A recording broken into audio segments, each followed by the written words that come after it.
British सरकार की प्रशासनिक व्यवस्था को पढ़ा, उसमें आप लोगों ने देखा कि पुलिस, न्यायिक व्यवस्था और सेना तीनों पर ब्रिटिश सरकार ने पूरा ध्यान देकर पूरे भारत में प्रशासनिक व्यवस्था को दुरुस्त कर दिया। अब ब्रिटिश सरकार का मुख्य उद्देश्य था अधिक से अधिक मात्रा में भारत से धन की उगाही। इसके लिए उसने उद्योगपतियों और व्यापारियों को ज्यादा प्रोत्साहित किया और ग्रामीण समाज से किस तरह राजस्व को वसूला जाए, इसके लिए समय समय पर अलग अलग तरीके के व्यवस्था को ईजाद किया। उन्होंने देख लिया कि भारत निर्मित वस्तुओं का एक बहुत बड़ा बाजार है और कच्चे माल के रूप में भी यहाँ अत्यधिक संसाधन है। इसलिए उन्होंने समय समय पर राजस्व वसूलने की बहुत सारी नीतियां बनाई। ब्रिटिश कृषि नीतियां इस प्रकार बनाई गई थी कि भूमि से अधिकतम राजस्व प्राप्त हो सके। सबसे पहले नीति वॉरेन हेस्टिंग ने इजारदारी व्यवस्था लागू की, जिसमें सबसे ऊंची बोली लगाने वाले का राजस्व वसूलने का अधिकार दिया जाता था। 1764 ईस्वी में बक्सर के युद्ध के बाद 5 वर्ष के लिए इजारेदारी प्रथा को लागू किया गया है। इजारेदारी प्रथा में जो सबसे ऊंची बोली लगाकर टैक्स वसूलने का काम करता था, उसे ये सौंप दिया जाता था। अब किसानों का अत्यधिक शोषण होने लगा, क्योंकि इजारेदारी व्यवस्था में जो बोली लगाकर टैक्स वसूलता था, वो अपने ऐसो आराम का भी साथ साथ में राजस्व के साथ राशि तय कर लेता था और वो किसानों का शोषण करके राजस्व को वसूलता था। लेकिन ये व्यवस्था 1777 ईस्वी में खत्म कर दी गई, क्योंकि किसानों का इससे बहुत ज्यादा शोषण होता था और राजस्व भी सही तरीके से नहीं वसूले जाते थे।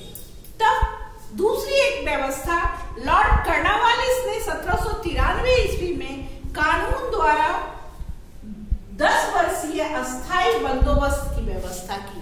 इस व्यवस्था को अस्थायी बंदोबस्त का व्यवस्था कहा गया। इसमें कुछ लोगों को अस्थायी रूप से राजस्व वसूलने के लिए रख दिया गया। इस व्यवस्था में जमींदारों को जमीन बेचने की इजाजत थी। इससे क्या हो गया, जमींदार जमीन बेच देते थे और जो थोड़े थोड़े जमीनों के मालिक थे, उनकी जमीनें खत्म हो जाती थी। बहुत सारे लोग काश्तकार ऐसे थे जो भूमिहीन हो गए। इस व्यवस्था से भी किसानों को काफी नुकसान हुआ।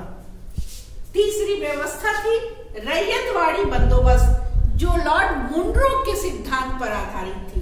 रैयतवाड़ी बंदोबस्त व्यवस्था कर्नाटक और मैसूर में लॉर्ड हेस्टिंग द्वारा 1820 में लागू किया गया। इसमें टैक्स वसूलने के लिए एक आदमी को तय कर दिया जाता था। इसमें कोई बिचौलिया नहीं होता था, उसे रैयत कहा जाता था। यह व्यवस्था दक्षिण भारत में प्रचलित रहा। और चौथा व्यवस्था था महालवाड़ी बंदोबस्त व्यवस्था। उत्तरी भारत में खास करके पश्चिमी उत्तर प्रदेश, पंजाब तथा मध्य प्रदेश के कुछ भागों में ये महालवाड़ी प्रथा व्यवस्था लागू थी। इसमें कुछ लोगों का ग्रुप टैक्स वसूलता था। खास करके जो गांव का मुखिया होता था, उसके इर्द गिर्द 2-3 लोग होते थे और उन लोगों के द्वारा बहुत कड़ाई के साथ किसानों से ऋण वसूला जाता था। कृषि की राजस्व वसूली की ये चारों व्यवस्थाएं किसानों के लिए हितकर नहीं थे। इस व्यवस्था के अंतर्गत यही कोशिश किया गया था कि राजस्व वसूली का काम आसानी से और अधिक से अधिक हो। ये अंग्रेजों के लाभ के लिए थे, इससे किसानों को कोई लाभ नहीं था। और इससे क्या हुआ कि बहुत सारी खामियां नजर आई। इन खामियों से कई जगह दंगे हुए, कई जगह उपद्रव हुआ, किसानों ने विरोध किया। इसके अतिरिक्त एक और चीज का प्रचलन हुआ, वाणिज्यिक फसल का। वाणिज्यिक फसल में अफीम, वाणिज्यिक फसल में नील, वाणिज्यिक फसल में चाय, वाणिज्यिक फसल में जूट, इन सभी फसलों को उगाया गया, जिससे कृषकों की स्थिति और भी खराब हो गई।